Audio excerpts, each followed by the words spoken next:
Физкульт, привет! В эфире первый выпуск передачи «Школа здоровья» или «Быть в форме» проекта, посвященного самому ценному и важному богатству в жизни человека – здоровью. Из наших выпусков вы узнаете о самых интересных и полезных фактах про здоровый образ жизни и физическую культуру. Наверное, многие из вас видели людей, которые ходят с палками без лыж, и это показалось вам достаточно странным видом физической активности. Но на самом деле это очень популярное, а главное полезное занятие, которое покорило весь мир – северная ходьба. Что же из себя представляет северная ходьба? Это вид физических упражнений, прогулки на свежем воздухе с парой модифицированных лыжных палок. Появление ходьбы с палками можно отсчитывать с древности, когда пастухи и паломники использовали палки как подспорье в сложном рельефе.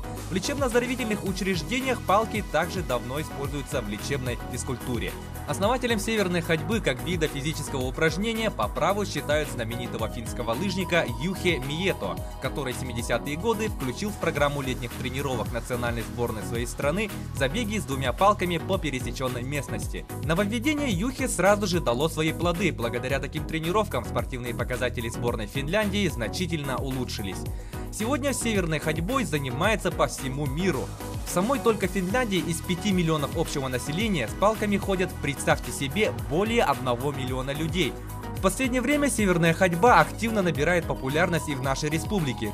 Жителям Северного края такой вид физической активности оказался по нраву. Все больше и больше людей берутся за палки.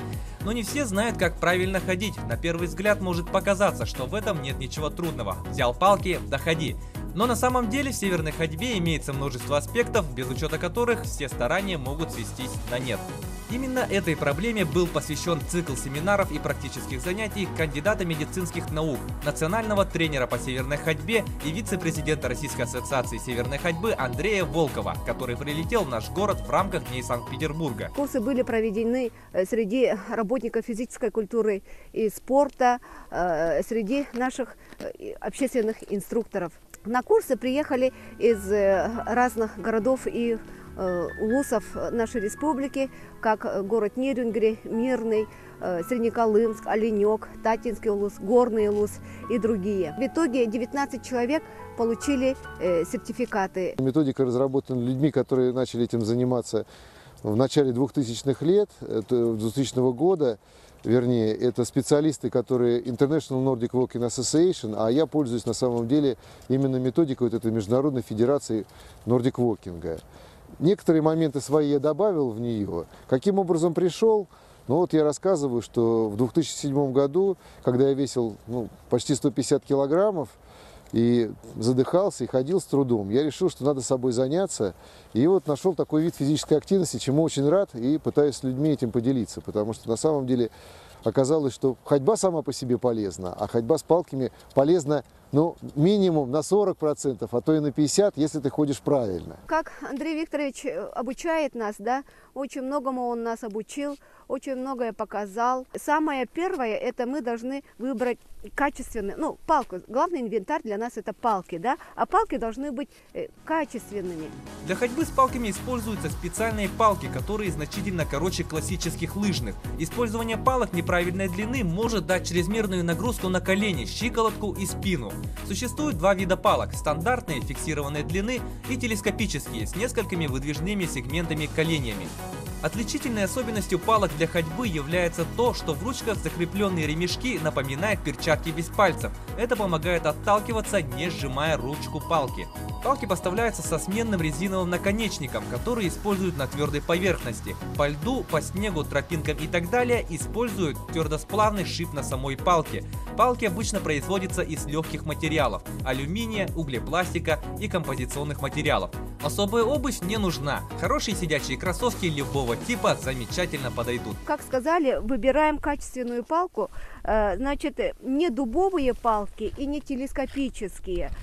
Потому что телескопические, туда со временем попадает снег, песок и так далее, они выходят из строя быстро, и они вообще-то предназначены для путешествий по горам и так далее, да, трекинговые так называются. А здесь именно вот палки для северной ходьбы, они совершенно другие, они очень легкие, они очень удобные для ходьбы и нам дают массу вот удовольствия, да, хочется заниматься и заниматься, если мы выбрали палку правильно. Когда я увидел по своим знакомым, родственникам, которые тоже стали интересоваться этим, то есть я им начал помогать осваивать эту технику ходьбы с палками, я видел, что происходит с людьми при этом, какие позитивные перемены происходят. Потому что с моей точки зрения в настоящее время нет такой физической активности, которая была настолько бы легко изучаемая и которая давала бы такие быстрые и ощутимые результаты для физического состояния человека и для здоровья его.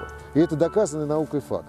Потому что если сравнивать просто ходьбу и ходьбу с палками, то получается, когда человек правильно пользуется палками, то он при этом использует на 40-60% больше калорий. В отличие от бега нет вот этой ударной нагрузки, потому что когда человек бежит, есть фаза полета всегда.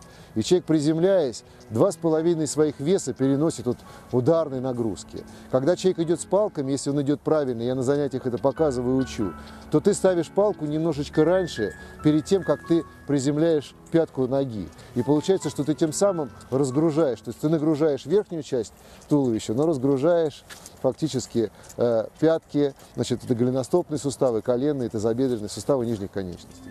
Как утверждает Андрей, северная ходьба доступна каждому независимо от возраста и спортивной подготовки.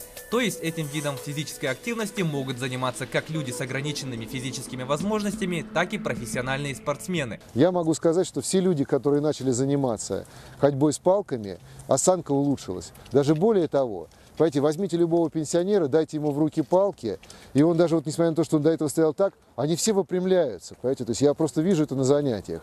И когда ты учишь правильной ходьбе, правильной осанке, это как дорога в двух направлениях. То есть с одной стороны ты сначала человека обучаешь, как правильно стоять, как правильно ходить, и только на базе этого ты его учишь, как правильно использовать палки при ходьбе. А когда он снимает палки, он переносит это в обычную жизнь. То есть он ходит правильнее, он начинает правильно себя держать. Доказано наукой, что выделяются специальные гормоны счастья и радости, а вот негативные гормоны, наоборот, они расходуются. То есть человек в повседневной жизни находится очень много стрессов. Мы не занимаемся физической активностью, и нас это подтачивает изнутри. И это один из положительных моментов. Второй положительный момент – это то, что получается, что упражнение вовлекает в себя работу, динамическую работу, с отягощением из своего тела 90% мышц тела. То есть таким упражнением заниматься, например, в спортивном зале довольно-таки сложно. То есть это снаряды, все. А здесь, получается, весь снаряд находится у тебя в руках. То есть ты все время идешь, человек тренируется и не ощущает этого. То есть ему кажется, что он просто идет. То есть энерготраты, как эффективность, выше, частота сердечных сокращений выше у этих людей, которые ходят с палками, правильной техникой. Но ощущение нагрузки такое же, как будто он идет без палок. Поэтому, с одной стороны, надо, чтобы эти люди занимались, с другой стороны, лучше, чтобы они занимались под присмотром, чтобы их работой вот этой вот руководили люди, которые им объясняли вот именно вот эти нюансы, да, на что надо обратить внимание.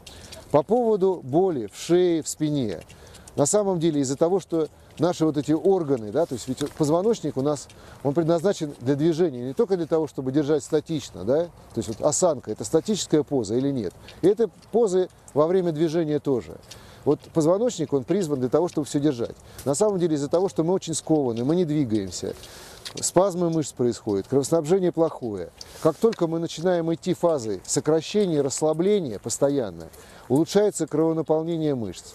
Мышцы работают, и за счет этого снимается спазм мышц и проходит боли. По поводу сердечно-сосудистой системы сразу хочу сказать, что любое аэробное упражнение улучшает состояние сердечно-сосудистой системы. Она связана с работой 90% мышц. И поэтому получается, что тренировка сердечно-сосудистой системы очень значительная, очень хорошая. Дыхательная система, то есть то, что снабжает органы и ткани кислородом, а когда мышцы работают, им нужен кислород. Соответственно, все это тренируется в процессе ходьбы с палками. Северная ходьба имеет 3 уровня – оздоровительный, фитнес и спортивный. Наиболее важным аспектом является техника, а делается это в 4 этапа. Первый этап – это перенос палки. Далее следует амортизация, затем опора и давление на палку, а завершающим этапом является отталкивание. Движение рук, ног, и бедер и тела являются ритмичными и так же, как и в ходьбе. Противоположные руки и ноги по очереди движутся вперед и назад, как при ходьбе, но более интенсивно. Очень важно сразу найти правильный темп движения, чтобы почувствовать результаты тренировок. Величина замаха руки вперед-назад определяет размер шагов. Короткие движения рук ограничивают движение бедер и ног. Если движение рук и ног с большим замахом, то движение бедер, грудной клетки, затылка, плеч тоже становится больше и нагрузка возрастает. Во всем мире очень часто сейчас семейные врачи рекомендуют для профилактики и при лечении следующих заболеваний. Это большая группа заболеваний сердечно-сосудистой системы. Вторая группа – это заболевания обмена веществ, в том числе и сахарный диабет, и ожирение. Третья группа – это болезни опорно-двигательного аппарата. Это артриты, артрозы, остеохондрозы. То есть это болезни нашего времени.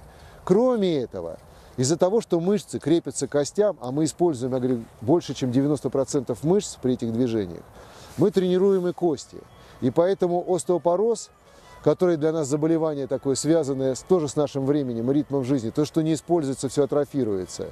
Получается, что мы фактически тренируем кости, и нет остеопороза, то есть он уменьшается. У нас есть помощники теперь, они на местах, кто прошел курсы, сертифицированные инструкторами являются, да, и вот они на местах, в городах, населенных пунктах будут проводить уже с весны, когда начнутся у нас вот сезон утренних зарядок, они будут проводить для населения занятия по скандинавской северной ходьбе. Здесь у нас на стадионе Туймада ежегодно работает у нас общественный инструктор Иванова Лидия Николаевна. Она проводит, да, вот здесь в парке культуры и отдыха города Якутска, проводит свои занятия. Перед работниками физической культуры и спорта поставлена большая задача. Это, значит, привлечение населения к регулярным занятиям физической культурой и спортом. Развитие северной ходьбы в нашей республике мы к 2020 году могли бы вот опередить вот это вот процент наш, да, 40% населения мы должны охватить к 2020 году. Это очень эффективный вид физической активности на сегодняшний день. Я призываю заниматься вот этой оздоровительной скандинавской северной ходьбой. Я считаю, что мне есть чем гордиться, потому что учеников много, ученики толковые, они могут обучить, они могут показать, они могут рассказать. И самое главное, что они знают, как это делать правильно. Понимаете, то есть я верю в то, что постепенно людей, заинтересованных в этом, все будет больше, больше и больше. И мы придем к тому, что не только оздоровление, да, но и каким-то образом наверняка сможем организовать это как вид именно спорта, как вы сказали. То есть что к этому тоже придем. Может быть, начнем со школьников, со студентов, но я вообще вижу, что в Якутии люди очень спортивные. Очень много спортивных школ. Народ интересуется, какие стадионы прекрасные, да, построенные. Я говорю, пожалуйста, занимайтесь. Все для этого есть. А на этом наш первый выпуск подходит к концу. С вами была передача «Школа здоровья» или «Быть в форме» и Влад Сергеев. Занимайтесь спортом, ведите здоровый образ жизни. До скорых встреч. Пока.